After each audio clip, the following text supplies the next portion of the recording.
They were broke, forgotten, written off. Some were amateurs with no business sitting down at poker's biggest stage. Others were legends on the brink of collapse, fighting inner demons far greater than the cards in front of them. And yet, against all odds, they absolutely crushed.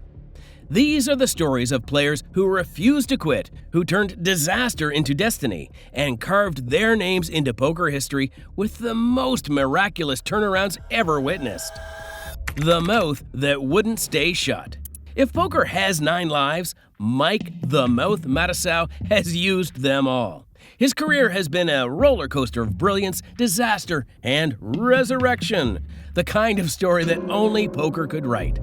Matusow was never just another pro. He was loud, brash, emotional. A player who wore every win and every loss on his sleeve. His outbursts were legendary, his table talk unforgettable.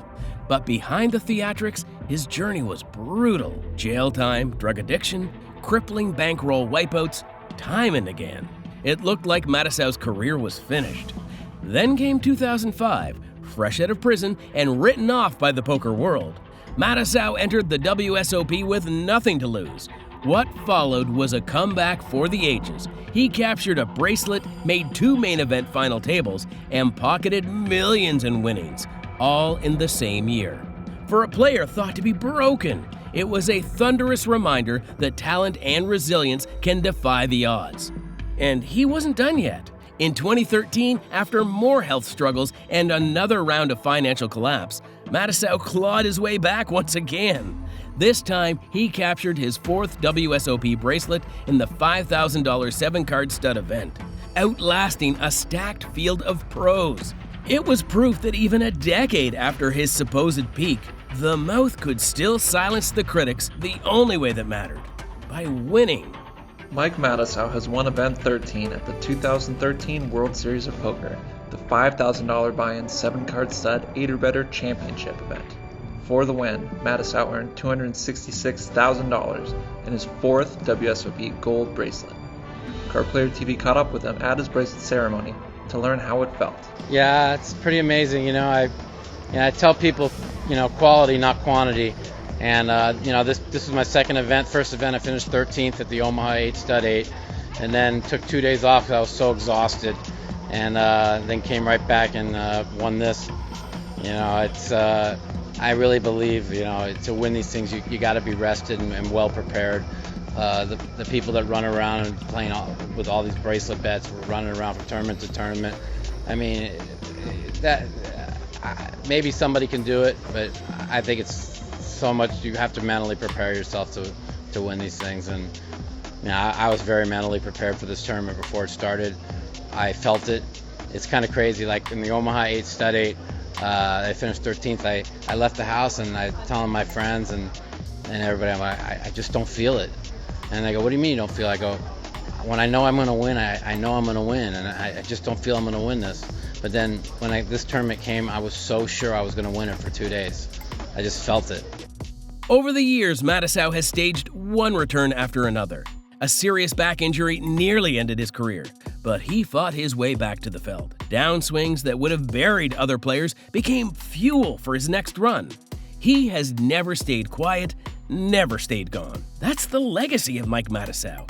He's not the most consistent, he's not the most disciplined, but he's one of the most resilient. Every time the poker world leaves him for dead, he shows up again, ready to gamble, ready to battle, and ready to remind everyone why he's still part of poker's story. Love him or hate him, Mike the Mouth Matusow is living proof that in poker, the game isn't over until you stop sitting down. The logger who took the world. Darvin Moon wasn't a pro. He wasn't even a semi-pro. He was a 45-year-old logger from Maryland. A guy who played small home games for fun and lived a life far removed from the bright lights of Las Vegas. But in 2009, for the cost of a $130 satellite, Moon punched a ticket into the World Series of Poker main event and set off one of the most improbable runs in poker history. Moon walked into the Rio with no sponsors, no entourage, and no interest in fame. What he did have was a straightforward, fearless style that baffled the pros.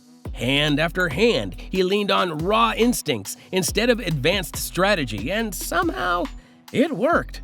The so-called amateurs weren't supposed to last long, but Moon steamrolled his way through one of the biggest tournament fields of all time, taking out big names and stacking chips like firewood back home in Maryland. When the dust settled, Darvin Moon wasn't just in the money, he was sitting at the final table, head-to-head against Joe Cada for the bracelet. He proved poker's greatest stage doesn't belong only to seasoned pros. It can belong to anyone. Sure, Moon ultimately fell just short of the title, finishing runner-up for $5.2 million, but for a man who started with $130 and a dream, it didn't feel like losing. Darvin Moon showed the world that in poker, you don't have to be a superstar. You just need the courage and the money to sit down and play. The grinder's greatest grind. Michael the Grinder Mizrachi has lived up to his nickname more than any player in poker history. His career is a case study in pressure, perseverance, and impossible comebacks. In 2010, Mizrachi wasn't a rising star. He was nearly broke. Debts and tax problems had gutted his bankroll, and many thought he was done. But instead of folding to life's pressure, Mizrachi walked into the World Series of Poker and did the unthinkable. He conquered the $50,000 Poker Players Championship, the most demanding tournament in the game, where mixed games separate true legends from pretenders. Against the toughest field in the world, Mizrachi bulldozed his way to his first PPC title. And as if that wasn't enough, he carried that momentum straight into the main event, battling through thousands of players to make the final table and finishing 5th for millions more. In one summer, he had turned personal collapse into poker immortality. Then came 2025, the year Mizrachi rewrote the history books again. First, he captured a record-shattering 4th Poker Players Championship title, raising the Chip Reese Trophy higher than anyone before him. And then, weeks later, he did the one thing that had eluded him. He conquered the WSOP main event itself. Outlasting thousands on poker's grandest stage, Mizrachi claimed the bracelet, the $10 million prize, and the one title that turns great players into legends. Winning either tournament would have defined a career. Winning both in the same summer? That's the kind of run that belongs in myth. Mizrachi's 2025 performance isn't just a comeback, it's the greatest grind of them all. Now, with a main event crown, 4 PPC titles, and more than $20 million in WSOP earnings, Mizrachi is a lock for the Hall of Fame and the frontrunner for Player of the Year. For a man who has spent his life battling back from the edge, it's the ultimate vindication. Michael the Grinder Mizrachi didn't just outlast his opponents. He outlasted the game itself and came back stronger than ever. We searched far and wide for the most epic poker comeback stories. Now it's your turn to help out. Hit like and subscribe to keep the poker content rolling. From rock bottom to world champion. Greg Merson's road to poker glory didn't start with million-dollar cashes or sponsorship deals. It started in the shadows of addiction. By 2011, Merson was nearly out of the game. Struggling with drugs and battling demons off the felt, his poker career looked like it was over before it had ever truly begun. But in 2012, Merson made a choice: fight back. And what followed wasn't just a run, it was one of the greatest comebacks in poker history. That summer, he didn't just show up to the World Series of Poker, he owned it. First came the $10,000 no-limit hold'em six-handed event, where Merson captured his first bracelet and reminded the poker world he was still a force to be reckoned with. Then came the main event. Merson outlasted a field of nearly 7,000 players, navigating every coin flip, every bluff, and every moment of pressure with ice in his veins. When the cards finally fell his way, he stood alone as the 2012 WSOP World Champion, with $8.5 million to prove it. And if that wasn't enough, the victory pushed him over the top to clinch WSOP Player of the Year honors. From near obscurity and personal collapse to 2 bracelets, the main event crown, and poker's highest individual accolade. All in the same year. Greg Merson didn't just win tournaments. He won his life back. The Cinderella story from England. The 2017 WSOP main event was filled with young pros, hoodie-wearing grinders, and some of the sharpest minds in the game. But stealing the spotlight was someone no one expected: John Hesp, a 64-year-old recreational player from Bridlington, England. Hesp wasn't there to build a poker legacy or chase sponsorship deals. He was an RV salesman who entered the main event to cross an item off his bucket list. And he didn't come dressed for the part of a serious grinder either. While everyone else blended into the background, Hesp lit up the stage in colorful jackets, patterned shirts, and a smile as wide as the Las Vegas Strip. But here's the twist. Behind that cheerful, loose, almost carefree style was a player who suddenly couldn't miss. He splashed around in pots, baffled the pros with unconventional play, and somehow, hand after hand, the chips just kept coming his way.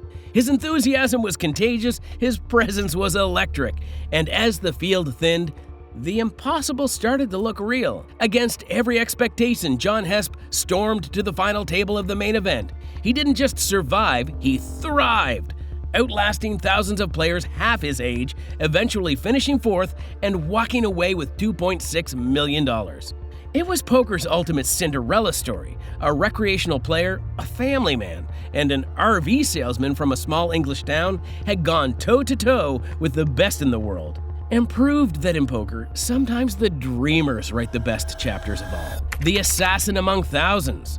When Phil Ivey entered the 2009 WSOP main event, he wasn't just another player chasing a dream, he was already a legend. By then, Ivey had multiple bracelets, millions in winnings, and a reputation as the most feared man in poker. But that reputation came with a curse. Every single player in the tournament wanted to be the one who knocked him out. Nearly 6,500 players filled the field, and all of them had their eyes on Ivey. Still, it didn't matter. Ivey played with the kind of precision that makes the impossible look effortless. Big laydowns, perfectly timed bluffs, relentless pressure. It was a masterclass in navigating the minefield of the main event. As the days wore on, Ivey kept climbing. Hand after hand, elimination after elimination, he carved his way through the field until only 9 players remained. Phil Ivey had made the final table. The dream of seeing the world's best capture the most prestigious title in poker was alive. He didn't walk away with the bracelet. The cards wouldn't cooperate when he needed them most. But his run was nothing short of legendary. Ivey finished 7th for over $1.4 million, and to this day, fans still talk about how close he came to pulling off the ultimate poker miracle, the comeback kid's final crown. By the mid-1990s, Stu Ungar was a ghost of his former self. Once the most feared card player alive, his genius had been buried under years of drug addiction, personal struggles, and financial ruin. The man who had once captured back-to-back WSOP main event titles in 1980 and 1981, the youngest champion of his era, had disappeared from poker's biggest stage, nearly forgotten by the time 1997 rolled around. But Ungar wasn't done. He was staked by loyal friends who believed his raw talent could still shine if he could just hold it together. And when he sat down at the 1997 WSOP main event, it was as if the years melted away. From the opening hands, Ungar looked unstoppable. His instincts were as sharp as ever, reading opponents with an ease that bordered on supernatural. He didn't just win pots, he dominated them, reminding everyone why he had once been called the greatest no-limit hold'em player of all time. By the time the final table arrived, the old Stu was back, confident, fearless, untouchable.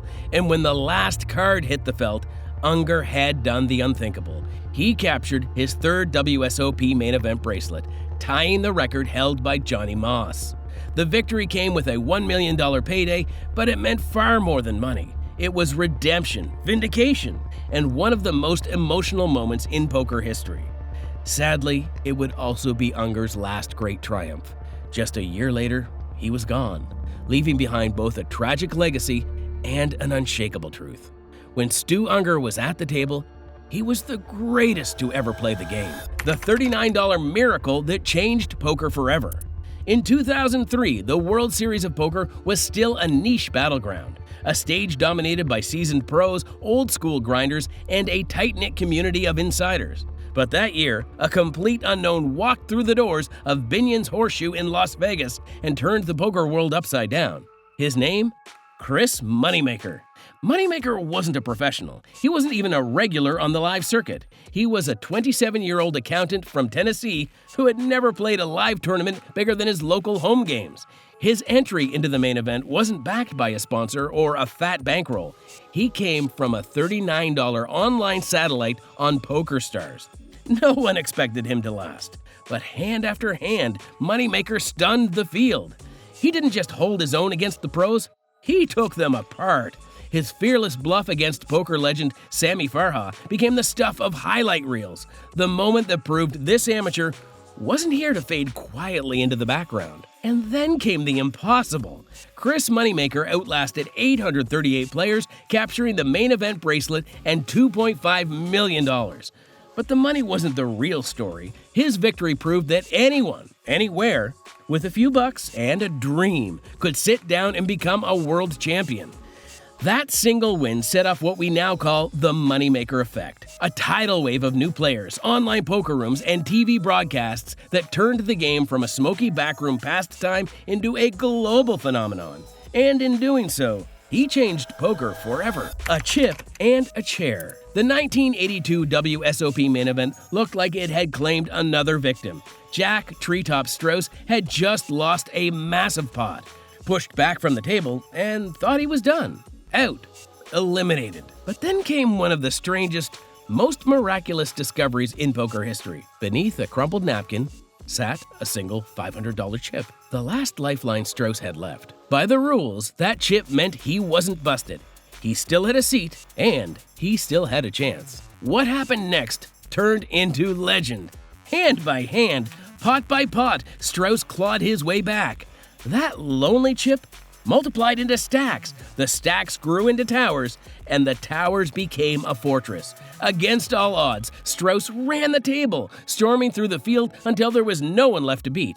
He had gone from a man practically walking out the door to the 1982 WSOP World Champion. Out of that miracle comeback came a phrase that would echo through the halls of poker forever. All you need is a chip and a chair. Jack Strauss proved it wasn't just a saying. It was the truth. And every time a short stack stares down elimination today, they whisper those words, hoping to summon a little piece of the magic that carried Treetop Strauss to immortality. Make sure you like and subscribe to never miss a legendary poker story, epic poker fight, or massive meltdown. Thanks for watching.